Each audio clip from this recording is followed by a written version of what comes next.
लकल हम्दि या अल्लाह अस्सलातु वस्सलामु अलैका या रसूल अल्लाह अम्मा बाद।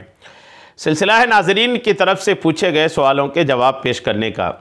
नाजरीन में से एक ने दिल की सफाई के ताल्लुक़ से पूछा है कि ये कैसे हासिल होती है, दिल पाकीज़ा कैसे होता है, दिल कैसे साफ़ होता है, या कौन सी चीज़ दिल की गंदगी का सबब बनती है, कौन सी चीज़ें दिल को गंदा करती हैं, और पाकी कैसे हासिल होगी, दिल कैसे पाकीज़ा होगा। आइए तवज्जो के साथ सुनिए।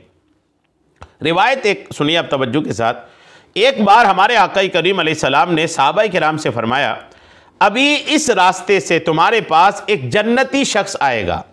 आका का भी कमाल देखें, दुनिया में रहकर जन्नती का आप पता दे रहे हैं, जन्नती कौन है, जहन्नमी कौन है, आका ये खबर भी इरशाद फरमाते हैं। आका तशरीफ़ फरमाते, रास्ता था, आका ने फरमाया अभी तुम्हारे पास इस रास्ते से एक जन्नती शख्स आएगा। आका का यह फरमाना था कि इतने में एक अंसारी सहाबी उस रास्ते से आए। अब जो आए थे ना, उनका हाल कैसा था देखिए। उन्होंने अपने जूते बाएं हाथ में पकड़े हुए थे और उनकी दाढ़ी से वजू का पानी टपक रहा था। इबादत के आसार देखिए, दाढ़ी से पानी टपक रहे हैं और अपने जूते को बाएं हाथ में पकड़े हैं।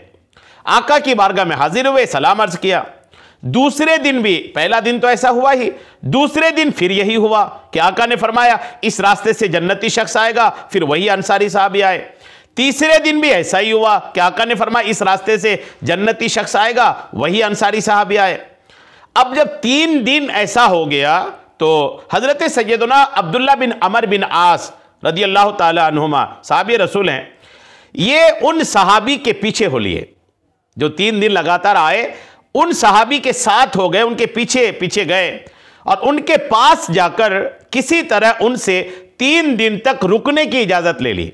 अब्दुल्ला बिन अमर बिन आस उस अंसारी साहबी के साथ 3 दिन साथ रहने की इजाज़त ले लिया। चुनांचे अब ये साथ उनके रहने लगे। असल में ये देखना चाह रहे थे कि जिनको हमारे आका दुनिया में जन्नती की बशारत दे रहे हैं, कमाल क्या है इस बंदे के अंदर, करता क्या है ये बंदा, कौन सी नेकी करता है, कौन सी इबादत करता है कि इनको इतना बड़ा मकाम के आका करीम अलैहिस्सलाम दुनिया में उनको जन्नती होने की खुशखबरी अता फरमा रहे हैं। साथ में हो लिए। चुनांचे वो अब्दुल्ला बिन अमर बिन आस साहबी रसूल और वो अंसारी साहबी 3 रात एक साथ रहे। 3 रात वो साहबी उनके पास गुजारी, लेकिन उन्हें रात में इबादत करते नहीं देखा। अब्दुल्ला बिन अमर बिन आस कहते मैं उस अंसारी साहबी के साथ 3 रातें गुजारा, तीनों रात उन्होंने इबादत नहीं किया। इशा पढ़ा, सो गए, फजर पढ़ा, यानी रात में स्पेशली कोई इबादत नहीं कर रहे हैं। हाँ, इतना ज़रूर था कि जब वो अंसारी साहबी अपने बिस्तर पर करवट लेते तो अल्लाह पाक का जिक्र करते, बिस्तर पे करवट लेते तो अल्लाह पाक का जिक्र करते, यहां तक कि नमाज फज्र के लिए उठ खड़े हुए। हजरत सैयदना अब्दुल्ला बिन अमर बिन आस रदी अल्लाह ताला अन्हुमा फरमाते हैं कि मैंने उस अंसारी साहबी से अच्छी बात के अलावा कुछ ना सुना। अरे इबादत बहुत ज़्यादा तो नहीं देखी, लेकिन बात बड़ी अच्छी करते थे, वो अच्छी बात ही करते थे, कोई गलत बात नहीं सुना।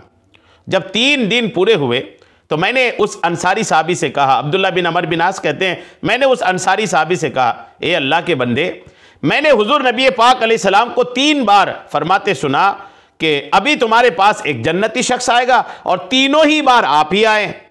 तभी मैंने इरादा कर लिया था कि आपका अमल जानूंगा, कि आप क्या करते हैं वो जानूंगा, लेकिन मैंने आपको कोई बड़ा अमल करते नहीं देखा, कोई बड़ी इबादत करते नहीं देखी, तो फिर आपको ये मर्तबा कैसे हासिल हुआ।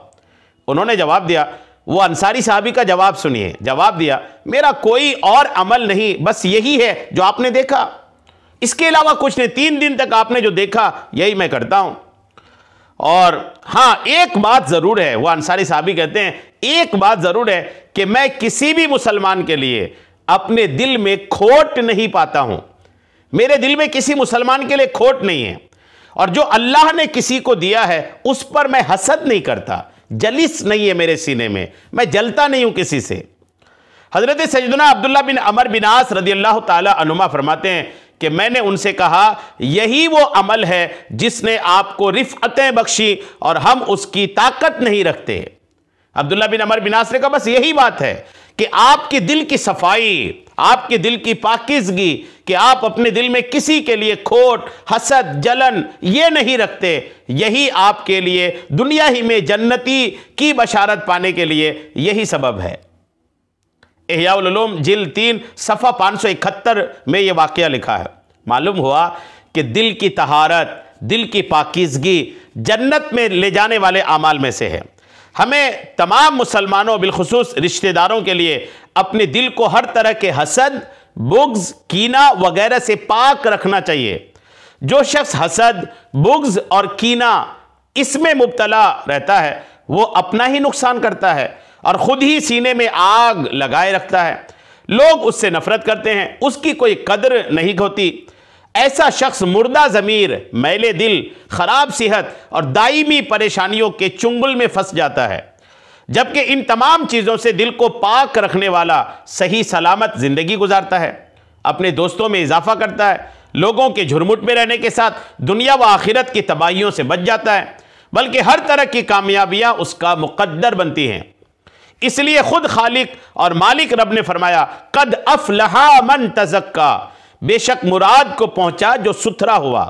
यानी कामयाब वही है जिसने अपने दिल की हिफाजत की और खुद को बुरे अखलाक से बचाया।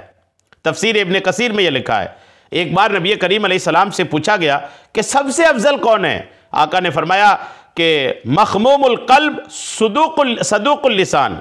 अर्ज़ की या रसूल अल्लाह, सदूक़ुल लिसान सच्ची ज़बान वाला तो हम जानते हैं, मगर मखमूमुल क़ल्ब कौन है? फरमाया वो ऐसा सुथरा है जिस पर ना गुनाह हो, ना जुल्म, ना कीना और ना हसद हो। अफसोस दौरे हाजिर में दिलों का फसाद और बिगाड़ तेज़ी से बढ़ता जा रहा है, जिसकी वजह से आपसी दुश्मनी, इंतकामी कार्रवाई, गीबतों और साजिशों का बढ़ता हुआ रुझान माशरे की फ़ज़ा को बदबूदार बना रहा है। दिल की तहारत और पाकीज़गी इस बदबू के ख़ात्मे का बेहतरीन ज़रिया है। ये अगर आप अपने दिल को पाकीज़ा करना चाहते हैं तो आपको अपने दिल से हसद निकालनी पड़ेगी, बुग़्ज़ निकालना पड़ेगा, कीना निकलना पड़ेगा, किसी मुसलमान के लिए खोट दिल में है उसको निकालनी पड़ेगी। अल्लामा मोहम्मद बिन अबी बकर बिन इब्न क़य्यिम तहरीर फरमाते हैं कि बिला शक व शुबा चांदी और तांबे की तरह दिल भी जंग आलूद हो जाता है, दिल में भी जंग लगता है। अब इसकी सफाई, दिल की जंग की सफाई अल्लाह के जिक्र से है। जी हाँ, जिक्र इलाही दिल को सैकल करके चमकते हुए आईने की तरह कर देता है, और जब जिक्र को तर्क कर दिया जाता है तो दिल फिर जंग आलूद हो जाता है। जबकि जंग लगने के 2 सबब हैं, गफलत और गुनाह। गफलत और गुनाह से भी दिल में जंग लगता है। और जंग आलूद दिल की भी सफाई के 2 तरीके हैं, एक कसरत से इस्तिग़फ़ार पढ़ें और दूसरा कसरत से अल्लाह पाक का जिक्र करें। हसद, बुग़्ज़, कीना दिल से हटाएं, उसके बाद गुनाहों से बचें और दिल की सफाई के लिए कसरत से इस्तिग़फ़ार और कसरत से अल्लाह का जिक्र, ये बहुत कारगर है। कसरत गफलत से कल्ब इंसानी दिल पर दबीज़ यानी मोटा तह जम जाता है, और जब दिल जंग आलूद हो जाता है तो मालूमात की हकीकी तस्वीर उसमें मुनअक्किस नहीं होती। फिर इस वजह से उसके नज़दीक हक़ व बातिल में तमीज़ नहीं रहती। वो हक़ को बातिल और बातिल को हक़ समझने लगता है, क्योंकि जब उसके दिल पर तह दर तह जंग जम जाता है तो उसका दिल तारीक यानी अंधेरा हो जाता है, यहाँ तक कि हक़ाइक़ की असल तस्वीर उस पर ज़ाहिर नहीं होती। इमाम फ़खरुद्दीन राज़ी लिखते हैं कि जहन्नम में दाखिल होने का सबब अल्लाह के ज़िक्र से गफलत है, और अज़ाब जहन्नम से छुटकारा अल्लाह के ज़िक्र से ही मुमकिन है। और असहाबे ज़ौक़ और मोहब्बत फरमाते हैं, जब दिल अल्लाह के ज़िक्र से गाफिल हो जाता है और दुनिया उसकी ख्वाहिशात की तरफ मुतवज्जे होकर हिर्स और हिरबान में पड़ जाता है, और फिर वो एक रग़बत से दूसरी रग़बत की तरफ और एक तलब की तरफ से दूसरी तलब की तरफ मुंतकिल होता रहता है, हत्ता कि तारीकियों में गिरता चला जाता है। तो बहरहाल ये कि दिल का जो जंग है, गफलत, अल्लाह की नाफरमानी, मासियत, गुनाह, इसमें भी दिल को जंग लगता है। तो गुनाहों से तौबा और कसरत से जिक्र, कसरत से इस्तिग़फ़ार, इससे भी दिल साफ़ होता है। और हसद और बुग़्ज़ और कीना, इससे दिल को साफ़ करना, ये भी दिल को पाकीज़ा करता है। तो ये तमाम चीज़ें आप याद रखें, इंशाअल्लाह आपको दिल की पाकीज़गी हासिल होगी। अल्लाह करीम हम सबको पाकीज़ा दिल अता फ़रमाए। आमीन बिजाहिन नबिय्यिल अमीन सल्लल्लाहु तआला अलैहि वसल्लम।